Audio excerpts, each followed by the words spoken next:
Who are you to come before me? You don't bear the mark of the bear, yet you are ready for battle.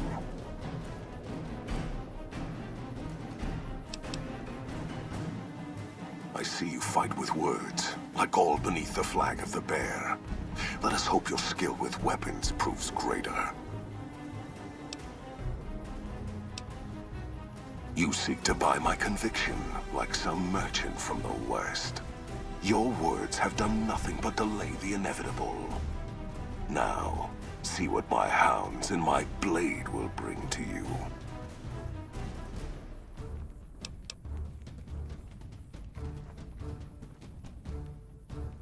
I shall make a cape of your skin, and your skull, it shall sit by my side, mute, watching as my armies march west. I shall honor your last words, and face you alone as you request. No man will say I refused your challenge. Die, coward.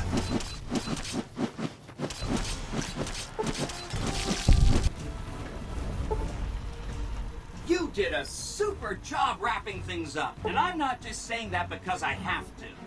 I didn't want to make a big deal about this until after we won, but, well, I found some code snippets in one of Mr. House's databanks that will let me, reprogram my personality to be a little more assertive, basically. So that's what I'm going to be doing, and it's going to take me a while, so it'll seem like I'm offline. But don't worry. Everything will be okay. I've updated the Securitron's targeting parameters, so they know what to do. Vegas will be protected. So that's where I'll be, off making a few changes. And I guess I'll see you around. We accomplished a lot together. It was fun. Take care. And so the courier who had cheated death in the cemetery outside Good Springs cheated death once again. And the Mojave wasteland was forever changed. The courier, with the aid of Yes Man, drove both the Legion and the NCR from Hoover Dam, securing New Vegas's independence from both factions. With Mr. House out of the picture, the remaining Securitrons on the Strip were hard-pressed to keep order. Anarchy ruled the streets. When the fires died, New Vegas remained, assuming its position as an independent power in the Mojave. Supporting all the chaos that comes with independence, the courier was the man responsible for a truly free New Vegas. He ensured the fall of Mr. House and the end of the Legion's and NCR's influence over New Vegas. Tabitha, enraged by Raoul's escape, took the remaining Nightkin of Black Mountain with her and vanished without a trace. Travelers in the region soon learned to avoid the roads at night, as caravans were repeatedly attacked by unseen assailants.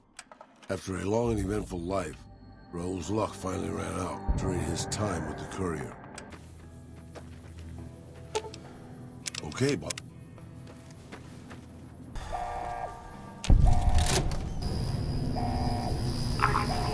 Orbital laser bombardment will commence in T-minus 5, 4, 3, 2, 1.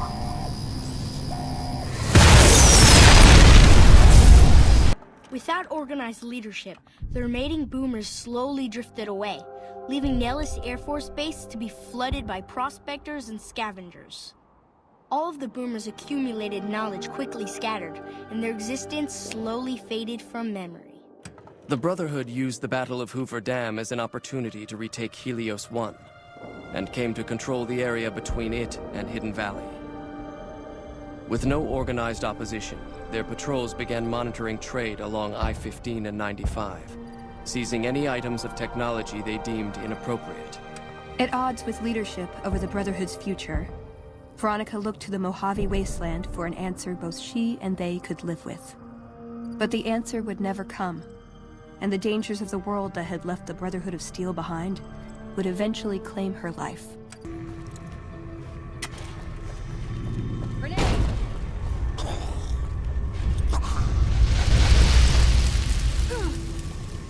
Fiends overran Camp McCarran during the Second Battle of Hoover Dam. In the anarchic months that followed, the Fiends asserted dominance over Outer Vegas. With no clear leader to guide efforts in Freeside,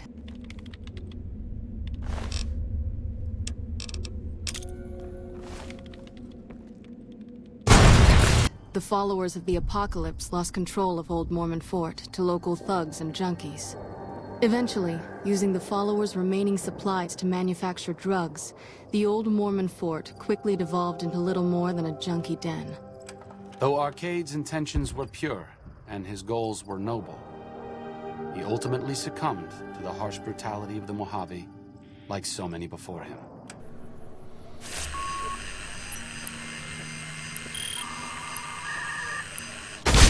Travelers continued to stop by Goodsprings Source for water on the Long 15, but rarely would anyone venture into the ruins of Goodsprings itself. Those who did were almost always tourists, come to visit the graveyard where the courier rose from the dead. Rose of Sharon Cassidy died, as her caravan died, in an unmarked grave. Waited too long to finish this. Last loose end, all wrapped up. Hi, I'm John Baptiste, and you're about to stop being a pain in my ass.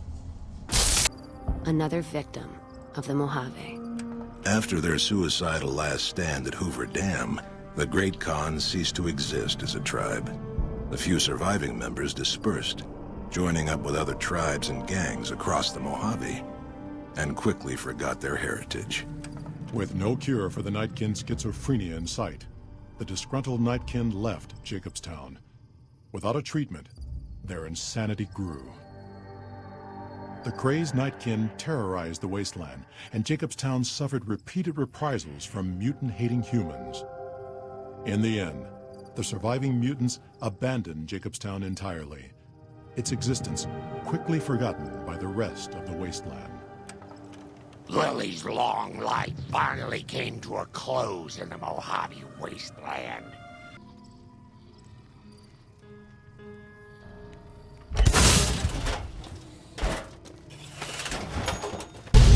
As the life faded from her, her last thoughts were of her grandchildren. In the aftermath of the Second Battle of Hoover Dam, the Kings took the opportunity to viciously force all NCR citizens out of Freeside. Travelers from the Republic quickly learned to avoid Freeside if they valued their safety. Having never received a replacement brain,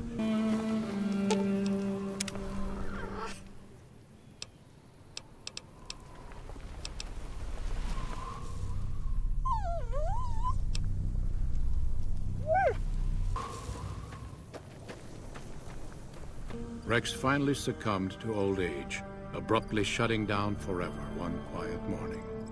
After 2 centuries of life and decades of service to humanity, Rex collapses and dies. Driven into a frenzy by their use of Psycho, the Misfits inflicted heavy casualties on the Legion during the defense of Camp Golf. At first, they were commended for their valor, but eventually, desperate for more of the chem, they turned on travelers in Outer Vegas. For their dishonorable conduct, the NCR court-martialed and executed them by firing squad. Though Novak was a low-priority target for the Legion, many of Novak's citizens died in its defense. In the weeks that followed, feral ghouls, overflowing from the Repcon test site, ravaged the weakened town. Tired of waiting for the world to be done with him, Boone ventured into the wastes to make his own way out. Unable to clear his mind of the past, he was at last granted the death he'd awaited.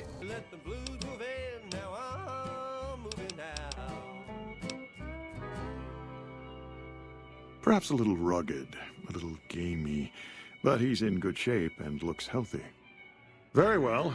If you're able to convince young Mr. Gunderson to return to his father, replace him in the freezer with your friend and we'll have a deal. I'll sit.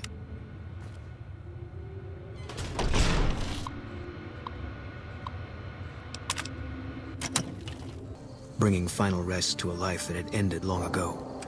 The NCR, battered by the loss of the dam, were unable to devote any troops to retaking the correctional facility from the Powder Gangers.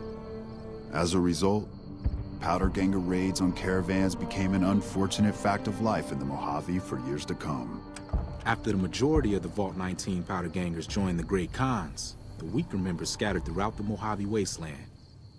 Though a few managed to erase their past, most never survived the journey. Prim Slim proves to be an able-minded, if not able-bodied, sheriff for Prim. And due to his slow speed, some crooks get away without a scratch. But Prim continues to prosper under his watchful, robotic eye.